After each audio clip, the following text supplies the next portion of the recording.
नमस्कार श्रोताओं, शाम के ठीक 7:20 हुए हैं और ये समय है आपके अपने प्रोग्राम स्पोर्ट्स स्कैन का। आज के स्पोर्ट्स स्कैन के इस एडिशन के साथ मैं हूं आपका होस्ट और दोस्त सिद्धार्थ सिंह। तमाम खेल खबरों पर विस्तार से चर्चा करने के लिए स्टूडियो में आ चुके हैं वरिष्ठ खेल पत्रकार गिरीश बबुना। गिरीश, स्पोर्ट्स स्कैन कार्यक्रम में आपका स्वागत है। शुक्रिया सिद्धार्थ। सबसे पहले नजर अब तक की स्पोर्ट्स हेडलाइंस पर। भारत और इंग्लैंड के बीच दूसरा एकदिवसीय अंतर्राष्ट्रीय क्रिकेट मैच लॉर्ड्स में जारी। वेस्टइंडीज दौरे के लिए 2020 श्रृंखला में विराट कोहली, जसप्रीत बुमराह और युजवेंद्र चहल को आराम, जबकि केएल राहुल, रविचंद्रन अश्विन और कुलदीप यादव की टीम में वापसी।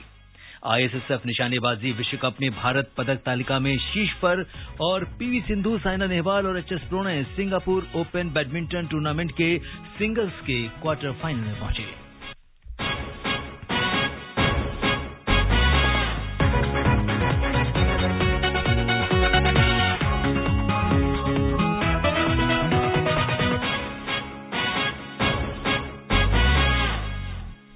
सबसे पहले बात करते हैं क्रिकेट की। भारत के साथ दूसरे एक दिवसीय अंतर्राष्ट्रीय क्रिकेट मैच में इंग्लैंड ने ताजा समाचार मिलने तक 22वें ओवर में यानी 21 ओवर और 4 गेंद का खेल हो चुका है। 5 विकेट पर 102 रन बना लिए हैं। इससे पहले भारत ने टॉस जीतकर पहले गेंदबाजी का फैसला किया था।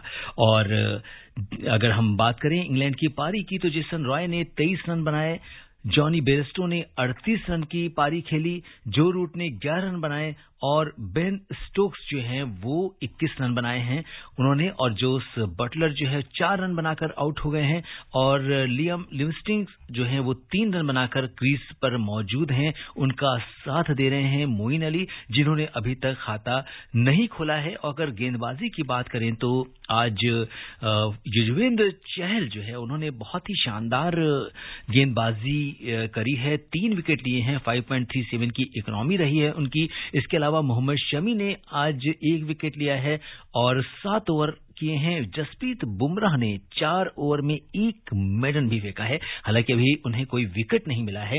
हार्दिक पांड्या की बात करें तो उन्होंने 2 ओवर की गेंदबाजी की है और उसमें उन्होंने 1 विकेट लिया है। तो इस तरह से कुल मिलाकर अगर हम देखें तो इस समय 22 ओवर का खेल समाप्त हो चुका है।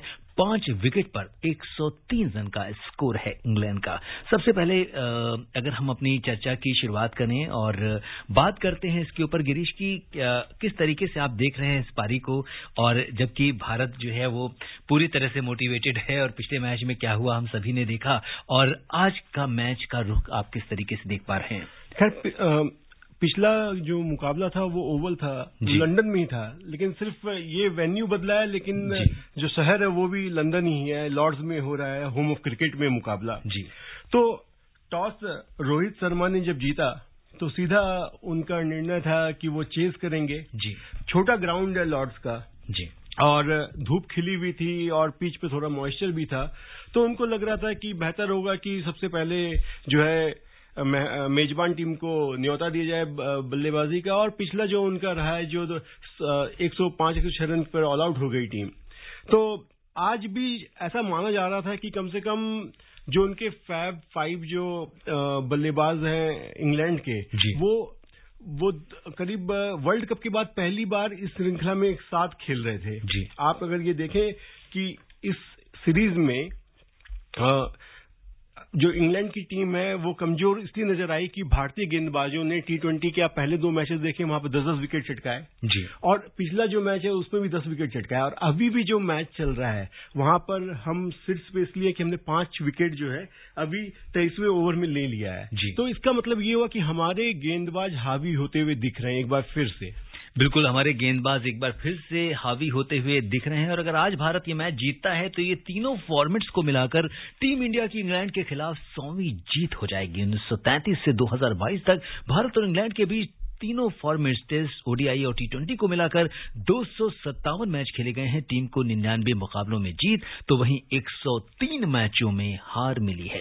तो एक जबरदस्त आंकड़ा, अगर हम आज का मैच ये जीतते हैं तो 100वीं जीत किसी भी टीम के लिए, अगर हम कहें कि अपने विरोधी टीम के लिए 100वीं जीत के क्या मायने होते हैं? बहुत बड़े मायने होते हैं 100वीं जीत के, लेकिन यहाँ पर अब इतिहास छोड़ दिया जाए जी। ये तो इतिहास बनते, आंकड़े बनते बिगड़ते रहते जाते हैं। मुख्य ये है कि क्या भारतीय गेंदबाज कितने जल्दी 278 का, जो अगर आप पिछले 5 मुकाबले देखें तो फर्स्ट इनिंग्स का जो एवरेज स्कोर है 278 का है, और उस 278 का जो अब तो लग रहा है कि लक्ष्य जो है थोड़ा सा दूर होता हुआ दिख रहा है। हालांकि वहां पर स्टोक्स टिके हुए हैं, वो बल्लेबाजी अच्छी कर रहे थे और स्वीप पर स्वीप शॉट लगा रहे थे, रिवर्स स्वीप्स लगा रहे थे। तो उम्मीद है कि कम से कम एक जो टारगेट है, कम से कम एक रिस्पेक्टेबल टारगेट इंडिया को, बैट्समैन को मिले। कम जो पिछले मैच में रोहित और शिखर धवन ही बल्लेबाजी कर पाए, बाकी और बल्लेबाज जो है वो पेविलियन ही में रहे हैं। कम से कम आज उनको मौका मिले अपने हाथ आजमाने का। बिल्कुल, तो थोड़ा बराबरी का मुकाबला हो और उसके बाद जो जीत होती है उसकी बात ही दूसरी होती है। और फिलहाल थोड़ा डिफेंसिव होते हुए इंग्लैंड के बल्लेबाज नजर आ रहे हैं। अगर हम लिविंगस्टन की बात करें तो 13 बॉल्स में उन्होंने 3 रन बनाए हैं, तो काफी डिफेंसिव होकर खेल रहे हैं। मोइन अली ने 3 गेंदों में 2 रन बनाए हैं, तो कहीं ना कहीं जो भारतीय गेंदबाज हैं वो हावी हैं। बिल्कुल हावी है। आप देखें, अगर हमारे श्रोताओं ने ये मैच देख रहे होंगे, और तो शमी ने जब बटलर को आउट किया था उसके बाद अगले आए थे लिविंगस्टन, और आउट होने के अगले ही गेंद उनके हेलमेट पे लगी जी।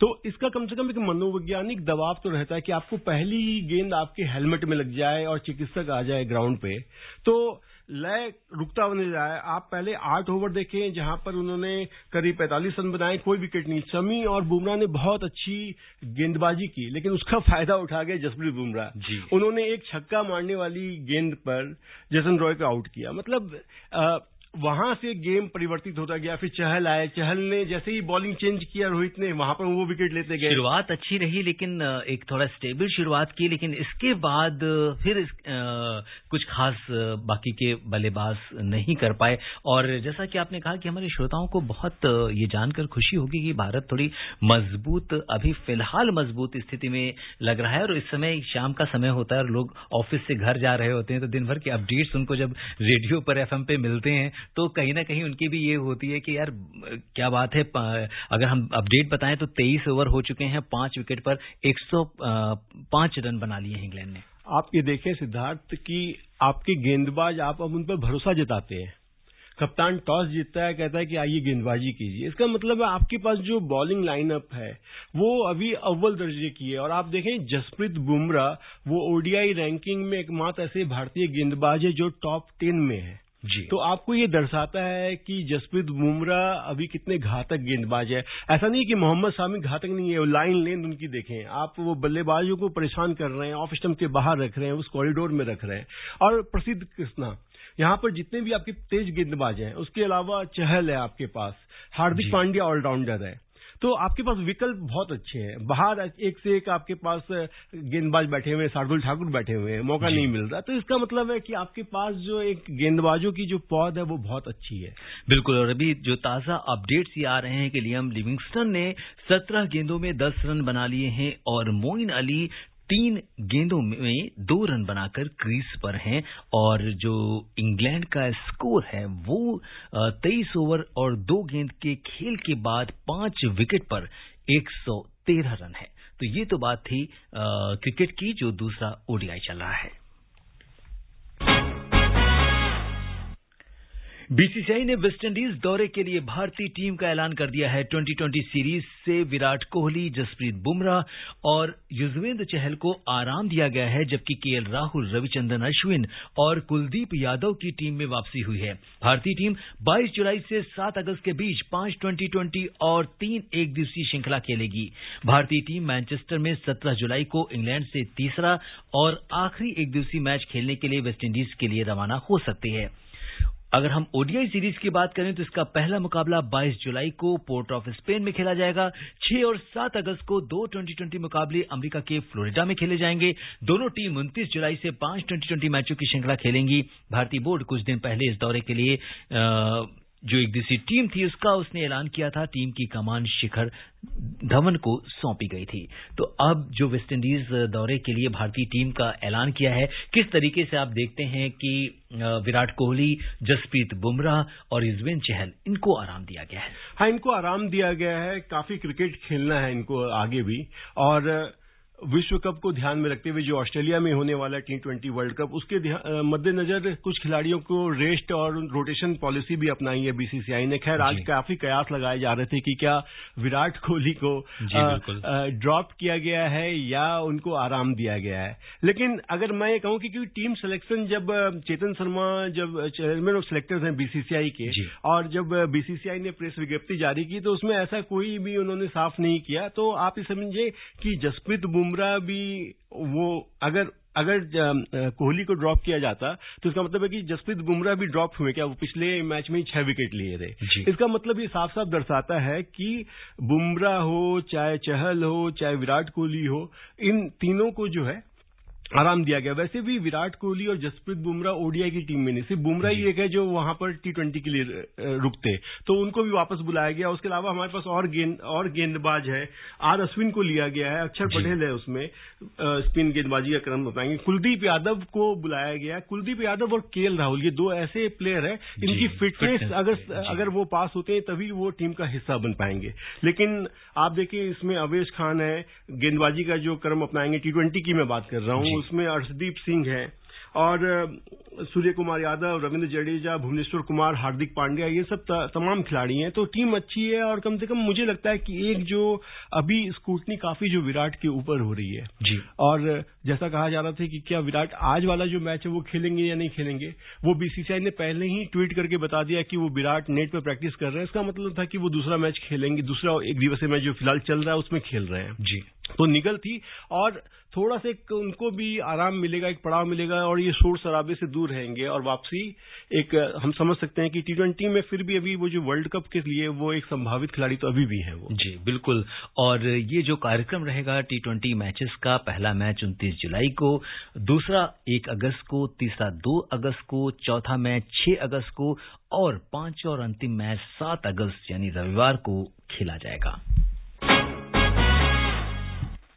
बात करते हैं निशानेबाजी की। दक्षिण कोरिया में आईएसएसएफ निशानेबाजी विश्व कप में भारत पदक तालिका में शीर्ष पर रहा। प्रतियोगिता में भारत ने 3 स्वर्ण, 4 रजत और 1 कांस्य सहित कुल 8 पदक जीते। आइए सुनते हैं स्पोर्ट्स डेस्क की एक खास रिपोर्ट। दक्षिण कोरिया में आईएसएसएफ निशानेबाजी विश्व कप में भारत पदक तालिका में शीर्ष पर रहा। अर्जुन बबूता, शाहू तुषार माने और पार्थ मखीजा की तिकड़ी ने 10 मीटर एयर राइफल टीम स्पर्धा में कोरिया को 17-15 से हराकर भारत के लिए तीसरा स्वर्ण पदक जीता। महिलाओं की 10 मीटर एयर पिस्टल टीम स्पर्धा में रिदम सागवान, युविका तोमर और पलक ने रजत पदक अपने नाम किया। रमिता इलावेनिल वलाविरिन और मेहुली घोष की महिला टीम ने 10 मीटर एयर राइफल टीम स्पर्धा में रजत पदक जीता। इससे पहले अर्जुन बबूता ने पुरुषों की एयर राइफल वर्ग में स्वर्ण पदक जीता था, जबकि मेहुली घोष और शाहू तुषार माने की जोड़ी ने कल 10 metre air rifle mix team वर्ग में स्वर्ण पदक अपने नाम किया था। Athar Saeed, sports can.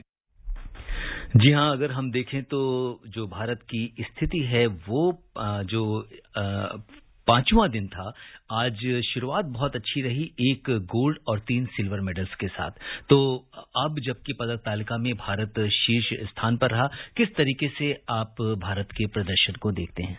देखिए, ये शूटिंग प्रतियोगिता जो आईएसएस वर्ल्ड चैंपियनशिप है, ये कोरिया में चल रही है, चैंगवान में, और ये राइफल, पिस्टल, शॉटगन के इसमें इवेंट्स हैं जिसमें भारतीय टीम बहुत ही एक प्रतिद्वंदी भारतीय टीम में काफी अच्छे इसमें शूटर्स हैं। और गोल्ड आप देखें तो अर्जुन बबूता, उनके 2 गोल्ड हो चुके हैं। उन्होंने पहले दिन ही एक जो 10 मीटर एयर राइफल में गोल्ड जीता था, वो आप ओलंपिक सिल्वर मेडलिस्ट जो हमारे यूएसए के लुकास कोजेंस्की को हरा के उन्होंने जीता था। और मैं आपको बताऊं, इस दोनों अर्जुन बबूता के जो शूटिंग में सबसे बड़ा योगदान जो है उनके एकेडमी का भी है। जब कोविड चल रहा था, कोविड के समय इन्होंने ऑनलाइन शूटिंग प्रतियोगिता में हिस्सा लिया और उस वक्त ये दोनों शूटर, चाहे लुकास कोजेंस्की हो, अर्जुन बबूता हो, वहां पर इन्होंने अपना वो शूटिंग का जो अभ्यास है वो जारी रखा। लेकिन इसके अलावा जो और बाकी शूटर हैं, मेहुली घोष और तुषार माने, उन्होंने हंगरी के एजेस्टन मेसनेस और इस्तानबुल पेनी को 17-13 से 10 metre air rifle mix team के इवेंट में हरा के गोल्ड जीता। और फिर हमने एक 10 metre air rifle team event में भी गोल्ड जीता, जिसमें अर्जुन बबूता, तुषार माने और प्रथम मखीजा थे। तो इस तरह से हमारे लिए काफी अच्छा दिन रहा है और भारत की तिकड़ी एक जिसमें सिल्वर मेडल उन्होंने जीता, वो ट्रैप इवेंट में था। पृथ्वीराज तंदिमान, विवान कपूर और भवनीश मेंदिरत्ता ने ट्रैप इवेंट में सिल्वर जीता। तो आपको मैं बता दूं सिद्धार्थ की और अपने श्रोताओं की ये इवेंट क्यों महत्वपूर्ण है कि ये प्रतियोगिता वर्ल्ड चैंपियनशिप एक आगे होने वाली सितंबर में क्रोएशिया और इजिप्ट में, जहां पर भारतीय शूटर्स वहां पर अपनी किस्मत आजमाएंगे। और इसके लिए अब जब टोक्यो ओलंपिक्स में हमारी निराशाजनक प्रदर्शन रहा, उसके बाद जो एआई है उन्होंने हाई परफॉर्मेंस मैनेजर्स, काफी कोचेज और इंडियन कोचेज के साथ एक अच्छी टीम बनाई है। तो मुझे लग रहा है कि कम से कम जो आने वाले ओलंपिक्स है उसके ध्यान में रखते हुए टीम को वापस बिल्डअप किया जा रहा है और हमें रिजल्ट देखने को मिलेंगे। बिल्कुल, तो ये तो बात थी निशानेबाजी की। पीवी सिंधु, एचएस प्रणय और Saina Nehwal Singapore open badminton tournament के क्वार्टर फाइनल में पहुंच गए हैं। आइए सुनते हैं स्पोर्ट्स डेस्क की रिपोर्ट। पीवी सिंधु, साइना नेहवाल और एचएस प्रणय ने अपने अपने मैचों में जीत दर्ज कर सिंगापुर ओपन टूर्नामेंट के क्वार्टर फाइनल में जगह पक्की कर ली। महिला सिंगल्स के दूसरे दौर में 7वीं वरीयता प्राप्त सिंधु ने वियतनाम की थू लिन गुयेन को 19-21, 21-19, 21-18 से, जबकि साइना नेहवाल ने 5वीं वरीयता प्राप्त चीन की हे बिंगजियो को 21-19, 11-21, 21-17 से हराया। क्वार्टर फाइनल में सिंधु का सामना चीन की हान यू से और साइना का मुकाबला जापान की आया ओहोरी से होगा। पुरुष सिंगल्स के दूसरे दौर में एचएस प्रणय ने भी 1 घंटे 9 मिनट में चौथी वरीयता प्राप्त चाओ तिएन चेन को 21-14, 20-22, 21-18 से हराकर क्वार्टर फाइनल में जगह बनाई। अब क्वार्टर फाइनल में प्रणय का सामना कोडाई नोरोका से होगा। पुरुष डबल्स में ध्रुव कपिला और एमआर अर्जुन की जोड़ी भी क्वार्टर फाइनल में पहुंच गई है। ध्रुव और अर्जुन की जोड़ी ने छठी वरीयता प्राप्त मलेशिया के गो सिजेफी और मसनूर इज्जुद्दीन को 18-21, 24-22, 21-18 से पराजित किया। क्वार्टर फाइनल में ध्रुव और अर्जुन की जोड़ी का सामना दूसरी वरीयता प्राप्त इंडोनेशिया के मोहम्मद एहसान और इनहेंद्र सेतियाबान की जोड़ी से होगा। Athar Saeed, sports can. जी हाँ, ये जो प्रदर्शन है पीवी सिंधु, एचएस प्रणय और साइना नेहवाल का क्वार्टर फाइनल तक अपनी जगह पक्की कर ली है, किस तरीके से देखते हैं? तो पहले मैं बता दूं कि साइना नेहवाल के तो खैर बहुत बड़ी उपलब्धि है। पिछले 2 मलेशिया मास्टर्स और मलेशिया ओपन में पहले दौर में ही बाहर हो रही थी और यहाँ पर पहले दौर में उन्होंने मालविका बंसोड को हराया, फिर आज वो जीती। लेकिन सबसे सुबह जो मुकाबला स्टार्ट हुआ पीवी सिंधु और एचएस प्रणय, ये अपना पहला गेम हारने के बाद इन्होंने वापसी की। ये कम बैक का दिन था इनके लिए। आप ये देखिए कि चौथी वरीयता प्राप्त वर्ल्ड रैंकिंग में चाओ तिएन चेन जो ताइवान के हैं उसको प्रणय ने हराया। अब प्रणय काफी अच्छा उनका सीजन चल रहा है, पिछले 3-4 महीने में वो अपने लय में है। उसी तरह सिंधु ने भी पहला मैच अपना वो गंवाने के बाद वापसी की और अब माना जा रहा है कि कहीं अगर साइना नेहवाल और सिंधु का हमें मुकाबला ना देखने को मिल जाए आपस में आगे। जी हाँ, बिल्कुल। तो अब क्वार्टर फाइनल मुकाबलों पर हमारी नजर बनी रहेगी। और श्रोताओं, चलते चलते आपको बता दें कि स्पेन में FIH महिला हॉकी विश्व कप में कल भारत ने जापान को 3-1 से हराया। भारत के लिए नवनीत कौर ने 30वें और 45वें मिनट में गोल किए, जबकि दीप ग्रेसेका ने 38वें मिनट में गोल किया। जापान के लिए USI ने एकमात्र गोल 20वें मिनट में किया। मणिपुर में बहुत जल्द जिला स्तरीय खेलो इंडिया केंद्र का संचालन शुरू किया जाएगा। मणिपुर के मुख्यमंत्री एन बीरेन सिंह ने आज इस योजना के लिए राज्य के 16 जिलों को जिला युवा मामले और खेल अधिकारियों को 5-5 लाख रुपए के चेक सौंपे। खेल मंत्रालय ने प्रधानमंत्री नरेंद्र मोदी के खेलो इंडिया कार्यक्रम के तहत देश भर में 1000 खेलो इंडिया केंद्र स्थापित करने की पहल की थी। खेलो इंडिया केंद्र ने पारंपरिक खेलों सहित 16 खेल स्पर्धाओं को शामिल किया गया है इन केंद्रों में। आपका एक गिरीश छोटी सी टिप्पणी आपकी चाहेंगे इस पर? काफी बड़ी पहल है। इसमें जो खेलों को जो प्रोत्साहन मिले उसके लिए आप ये देखें कि सिर्फ एक हमारे उत्तरी भाग नहीं, पूर्वोत्तर भाग में भी जो है अब खेलों को समान रूप दिया जा रहा है और मैं कहूंगा कि इससे जो है खेल जो है गांव-गांव तक पहुंचेगा। बिल्कुल। और श्रोताओं, अब समय अनुमति नहीं दे रहा है कि हम कुछ और खेल खबरों पर चर्चा करें। गिरीश, आप हमारे स्टूडियो में आए, तमाम खेल खबरों पर चर्चा की, आपका बहुत बहुत धन्यवाद और आभार। शुक्रिया। श्रोताओं, इसी के साथ अपने दोस्त सिद्धार्थ को दीजिए अनुमति। नमस्कार, शुभ रात्रि।